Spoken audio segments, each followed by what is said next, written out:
Hi guys, my name is Alessandro and this is the journey of how I turned a quirky little idea that I once dreamt into the setting up of an NFT company in the midst of a bear market and cryptocurrency crash.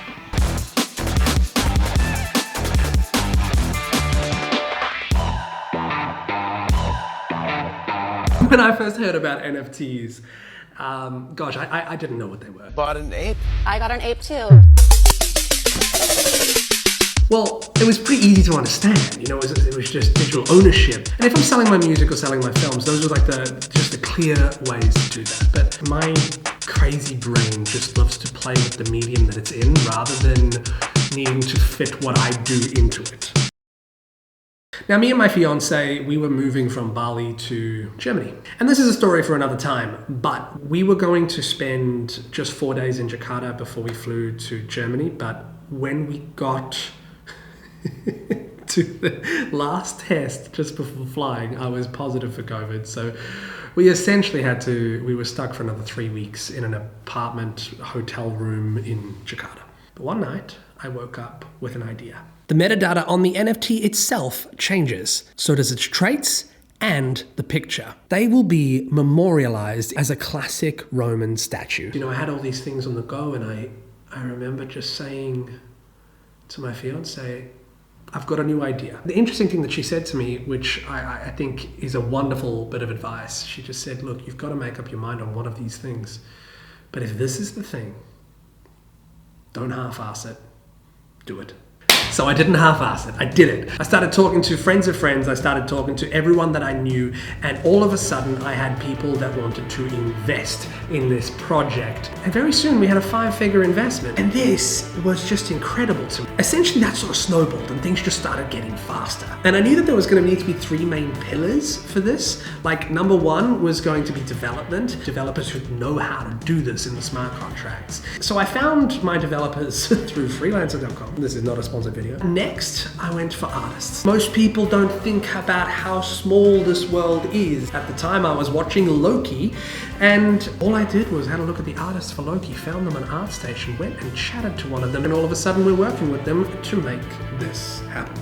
We had a marketing agency. We've actually had 3 marketing agencies, and honestly, this NFT market is not something that you can just be like, oh, I've got an NFT marketing agency, it's going to be great. It's really difficult to sell in this market in NFTs. But then something else hit. The crash. Essentially, it felt like everybody had rushed into the gold rush of NFTs. And as soon as this crash happened, everyone took what they could and ran. And it hurt to spend a good 5 months at this point and literally watch no one be interested anymore. But then something changed. I realized if the market's not going to change, we're going to have to change.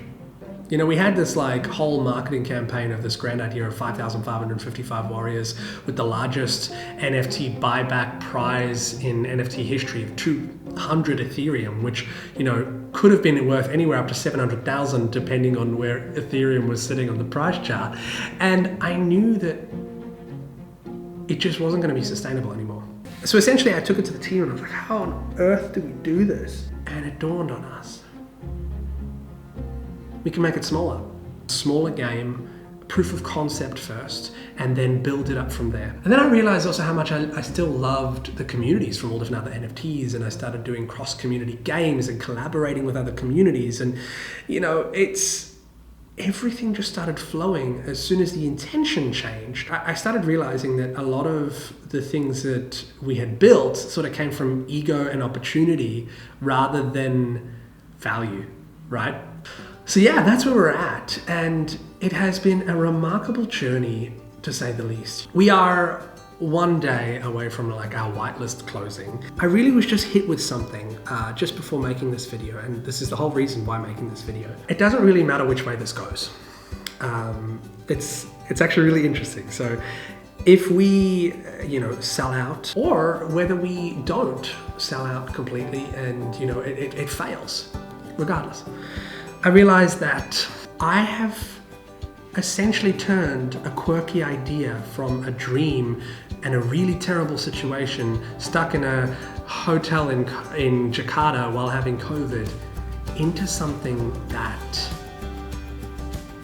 is a thing, is real, is tangible, is something that people can actually play, has a full website, has Disney Marvel art that is beautiful, brilliant. It has a team around us that is really excited about bringing this to people, and we have people even making fan art for the game itself. And it tells me that any quirky idea can be made into something. It's so cool. It's so cool. Anyway, Sons of Mars, we're launching in 2 days. It's so cool. It's so cool. Make your quirky ideas into reality.